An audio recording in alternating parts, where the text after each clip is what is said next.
Peoples party 70 की कहानी दोहरा रही है और मुल्क तोड़ दिया है लेकिन मैंडेट तस्लीम नहीं किया। धांधली और धमकियों से कराची पर कब्जा करने की कोशिश की जा रही है। अमीर जमात इस्लामी हाफिज नईम के पीपल्स पार्टी पर वार कहा 9 मई के वाकयात को जवाब बनाकर मनपसंद नतायज हासिल करने की कोशिश की जा रही है। जमात इस्लामी को 193 अरकान की हिमायत हासिल है। पीपल्स पार्टी का मेयर बना तो गैर कानूनी और नाजायज होगा।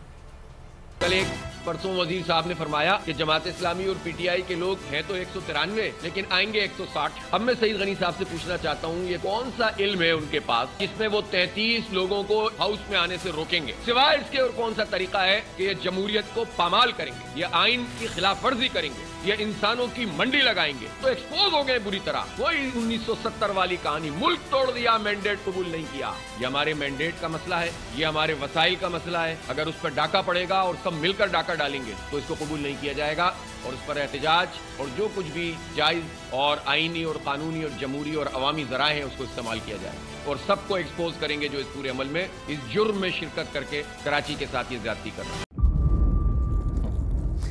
इंतजार था ना, चलो इस बार वो करते हैं जो इससे पहले किया ही नहीं। किस्मत की आंखों में आंखें डाल के जीतना होगा। सब में है शेर जैसी राह, जर्रा जर्रा भी हर कंटेस्टेंट को लगेगा पहाड़।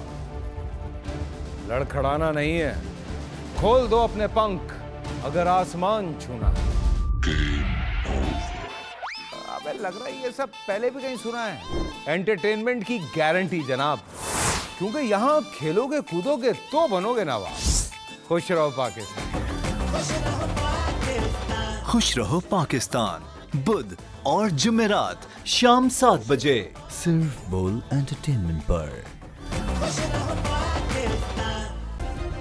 सब्सक्राइब करें और बेल दबाएं ताकि कोई खबर रह न जाए।